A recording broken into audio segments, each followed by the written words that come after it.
How the heck are you guys? I'm going to keep this video short and sweet and straight to the point. Let's talk about Ruen Hollow one final time before this banner is going to end. We've got about a day and a half, maybe a little bit more than that, left on his banner at the time of filming. And if you've kept up with the channel, you probably know I'm not a fan of his.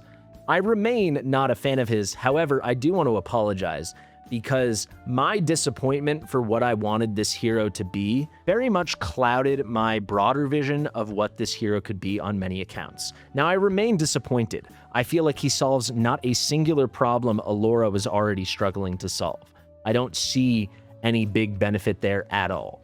To make him work on stage 24, you still need a tremendous amount of gear and a tremendous amount of additional damage to handle the right side. So I think he's inadequate. I don't like him. Gross. You know, maybe at A3 with amazing gear, you can make some stuff work. Maybe. That's a huge maybe. But I consider this guy an L when it comes to stage 24. However, and this is why I'm apologizing, there's a lot more to this game than stage 24. Do I think he easily could be reworked in a way that makes him part of a solution to 24 without Lady Alex? Absolutely. Do I think they should do that? Absolutely. But am I very sorry because I wasn't thinking about 22 and 23? Yeah, I think I am. And I want to give a shout out to Snow River. We're going to go through a run in one moment. I'm going to showcase him in Gear Aid 323 with some footage that Snow River shot for me. And he basically was saying, you know, I get it, 24, he's not exactly up to snuff and he's not a game changer, but he helped me a lot with 23, right? That's what Snow River said to me. I said, hey, if you can get that on footage, let me think about it. That's probably worth sharing. That's what we're going to do here today. So I'm sorry. I definitely had like my horse blinders up. I wanted this guy to be one thing. And when he really failed at that, I didn't really think about how he could still help a lot of other players. Now, before I showcase this in like 30 seconds to a minute, I do want to say, I still think no one should summon on this banner. That has not changed. My opinion has not changed on this at all. He is a good progression unit up through Gear Aid 23, which is what Allura already is, and it's not something you actually need. You can beat 322 and 323 with Allura on the right side, with Hot Sit on the right side. If you have a really good Sithra, you can have no one on the right side altogether if your gear's good. So I don't think he's solving any fresh problem, but he is another solution to something people deal with, which is the right side on the higher levels of 22 and 23. 24, I still think he falls very short. I think he's filling the same role as Allura, and actually I think Allura still is better. Maybe he's going to get an exclusive bangle or something, then he could be better. That's totally valid. You know, he's one of 4 or 5 solutions on the right side up through 23. We already have other solutions, so I don't think you go targeting that. However, if you do pick him up, I think you can be a lot more excited than you might have thought you should be based on how I approached my original content on him. So I do apologize. Let me show it off now and you can see exactly how it works. We are going to have to use Yovar as a Lord. We are going to have to use Sithra. He is not going to be able to handle the right side, but at A0 in not very special gear, we're going to get the job done. Last thing I want to say, people might be wondering, Fastidious keeps saying 22 and 23 and 24. What about 21 and under? 21 and under, guys, a well-built Idril on an account that has farmed gear for at least a month, easily can handle the right side. You don't need anyone physically there. Idril can take care of that. I've done hundreds, literally hundreds of takeovers using that exact strategy, so I would never target a legendary for a 21 or under solution. Granted, if you get the legendary, you can use him, so he'll work there the same way Hot Sit works there, the same way Allura works there, the same way frickin' Vargas can work there. It doesn't really matter, but I would never target him for that in terms of summoning. So he's like a nice to get. He could be a luxury item for progression if you pick him up, but I don't think you should seek him out. But let's show how he can work well. So here we go, Gear Aid 323, no Power of Dominance. Thank you very much, Snow River, for filming this for me. He reached out and he was like, hey, I think you're underselling Ruen Hollow a bit. I now agree with him. You know, through my myopic lens of just 24, I stand by that. But I do think I did you guys a disservice by not, you know, broadening my horizons and thinking more about the actual progression in this game. So like if you're in love with Malvira and you wanted to summon for Malvira and you picked up Ruen Hollow, you know, incidentally, that's something you could be excited about if you're still progressing through Gear Aid 3. And you're going to see that now. Another thank you to Snow River for filming this. I will put this up in the description of this, but if you use the link in the description of this video, you can access it. You can use this as a guide. I will talk you through it though, so let's rewind and you'll see this is going to be the comp. He's running Sithra without a Lord. That just goes to show you how broken Sithra is. He does have very good units. He has a legendary Lord in Yovar here who's excellent. He's got good healers. He's got the Ireless. But the key thing is Ruen Hollow, you can see there's no awakenings. I'll show this gear off quickly just so you can get a sense. The gear is pretty good. It's not amazing.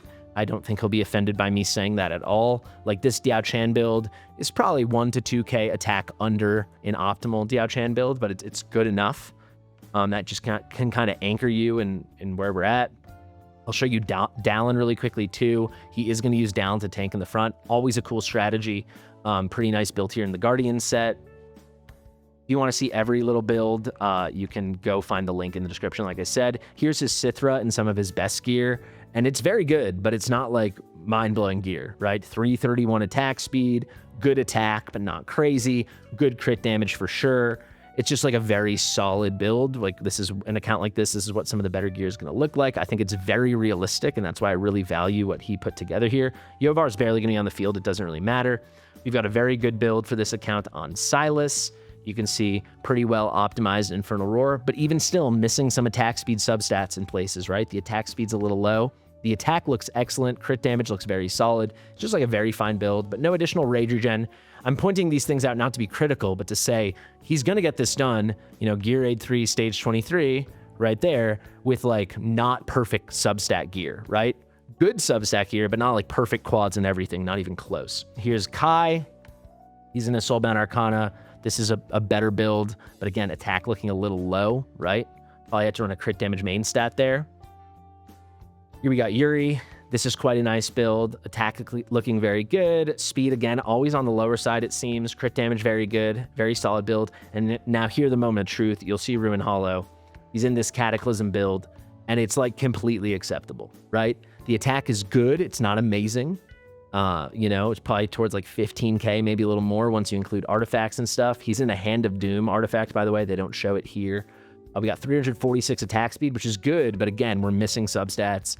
Crit capped and pretty nice crit damage. This is an extremely reasonable build for someone attempting 323, and I applaud Snow River for making this work. You know, if you're trying to beat 323, you've beaten 321 and 322, obviously, and I'm sure you did a lot of farming at 321. There is no reason at all that I can ever think of, unless someone just had the luckiest hero pulls and awakening pulls of all time, that you could be attempting 323 and not be able to put this build together.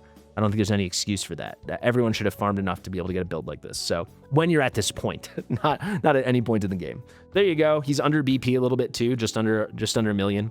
So I'm applauding him, you know, very reasonable things left, right, and center. And Ruen Hollow helped him beat it, right? So we're going to kick things off and place a Dallin here. She's going to give us some cost. He also did a really good job to run this on 1x, so it's nice to see, so I won't really have to pause. We'll place Yuri right there. She's got her exclusive artifact. You can see that pop up. Waiting for 6 costs now, and we're going to place Diao Chan, who's also going to place Wings of Grace on Yuri, right? Switch her to black mode. Should get a trigger pretty soon from Dallin.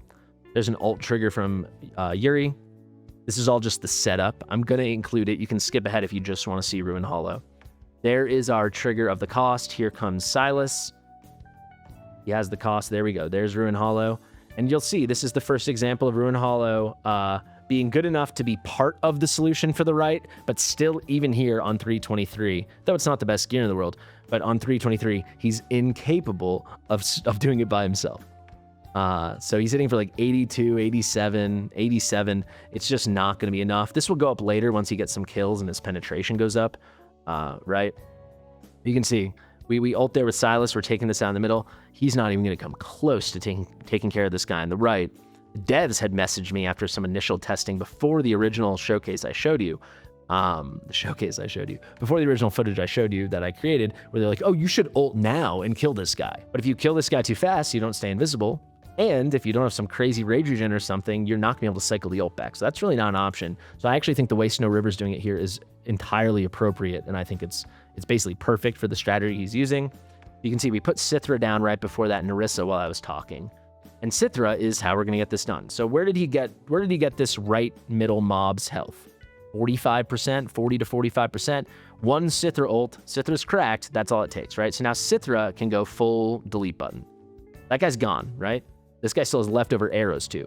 So that's how you can beat it. Like, he can help chip away on the right in a great way because he can stay invisible if you use him correctly, like I showed you in my original guide. But he's not taking that out by himself. Not at this level, not with this gear, not even close. And at 24, yeah, it only gets harder. Now we finally get Kai pressed. Here's our second guy in the right middle. I know I'm not explaining the whole run. I'm mostly just focused on the right here. You can see we're still hitting for about 87k. Now we're up to 91. Let's see what he's going to hit after we ult with Kai. He does have these little assists, right? So if you have other damage to supplement him on the right, like Sithra, and at the very end, Sithra and Yovar, then his DPS is enough as long as he's supported. And then the utility he brings with his debuffing and those all over the map, you know, kind of AoE phantom touch shots, then those are really valuable. Those phantom arrows are very valuable. But here, I mean, by himself, he's not even halfway done when this is halfway ready to move. But that's good little defense break and stuff. You can see after the Kai buff, he's hitting for 137 now, so that's pretty good. He might have picked off a kill over there too with that big shot over there. I can't tell exactly, but might have a little penetration from the artifact. So now as this guy starts moving, this is some good timing. A nice tip for you guys. You can ult, get a couple hits on this guy potentially, and then you move on to the top right. But you can see, even with that, not close, we need Sithra. Oh, boom, deleted, because Sithra's cracked. We still have two archers there after the fact. One disappeared, still 2 of these summoned archers remain. I will also say, this works pretty well in 323. In general, the whole strat as a, you know, singular piece, because it's so much easier to kill the boss. I mean, kill everything. It's so much easier on 23 than 24. But the boss especially, I mean, with the gear he had on Silas and Yuri, it's so much harder to put a dent into the boss like this. And like halfway through the battle, we're almost killing the boss at this point. But you can see he finished one ult. He's got some of these arrows left. And some of these guys are about to die. Some of these guys are well alive. So he got 1 kill there. But now he's back to hitting for 90k. So he took a lot of damage off. It's pretty functional, kind of like what you saw in my guide, but he's gonna need Sithra, right? But if you got Sithra, you got Yovar, you can make it work for sure. Now that is really where I undersold this guy. So these 3 units, what do they have? About 20%, 10%, 15%, let's call it, something like that. Sithra can go through that like it's nothing. Now they're gone. We still have an archer left. All right, now all the archers are gone. But, you know, Sithra gets another summon out, and we're good to go. There, the boss dies pretty early, too, so great job by Snow River in the middle. You can see we did not use a second ult with Ruen Hollow. That is a strategy you can use. I think it's really hard to make work, and it takes tremendous gear, but it's something to be mindful of once you do have that gear, or maybe if you pick up some Awakenings. But here you go. He's back to hitting for 98k, 102k, 107. So after he's got all his bonuses now, 107. Let's see after we ult with Kai. So Kai's going to give the marksman boost. We go over there with the assists, 137 again. So it's just, you know, Alora can hit for towards 200k. Just for some perspective, right? A well-built Alora. So there's the ult. Now you'll see how we wrap this up. We placed a Yovar after we picked up Silas here. You can see Snow River did that. So pretty helpful. I'm going to ult with Yovar and just pick this guy off. Save some shots for Sithra. Should ult with Sithra again. Yeah, we got a second archer up. And now he's just going to chip away and get this done. Here's going to be another ult from Kai. A little assist over there for Kai. That animation is a little boring to me, and also a little annoying. Boring is probably not the right word. Annoying, because it's like that's a moment he could have been basic attacking over here. This time we didn't even get a single kill. But they're all fairly low. Now we're going to go for the second ult, obviously. And we're locked and loaded with Yovar and Sithra. This could have worked without Yovar for sure. This Sithra is excellent. I mean, Sithra is extremely powerful. And there is the W. So no power dominance, right? Gear 83, 23. Up to this point, I think as long as you have a little extra oomph to help him out, I think he can absolutely get it done. A better build, he might even be able to get close. He might even get close to getting the whole thing done. I think he could pretty easily do this if you work towards it with just Sithra on the bottom right or just Yovar on the bottom right. But yeah, basically he needs that 60 million or so damage, 58, and he can't get it himself, at least in what we're demonstrating here. So there's Sithra with all the pickoffs and the big assists, and then Yovar a little bit at the end.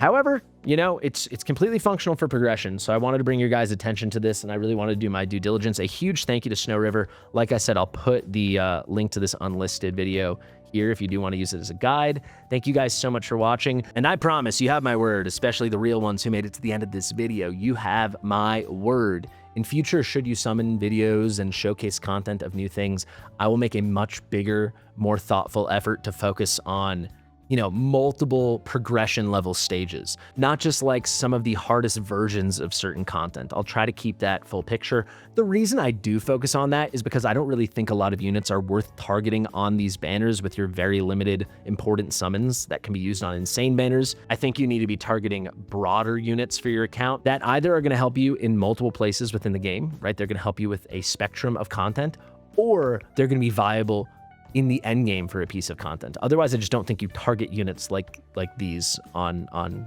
these special banners, you know, because they're probably gonna get a crazy Valentine's Day raid up and stuff, and maybe you're gonna wish you had 500 summons. But there you go. I hope this was helpful. Thank you so much, and thank you for your patience with me. Thank you to Snow River. Thank you to Mitchell for editing this video. I've been Fastidious. Share with your mother, and I'll see you real soon. Bye.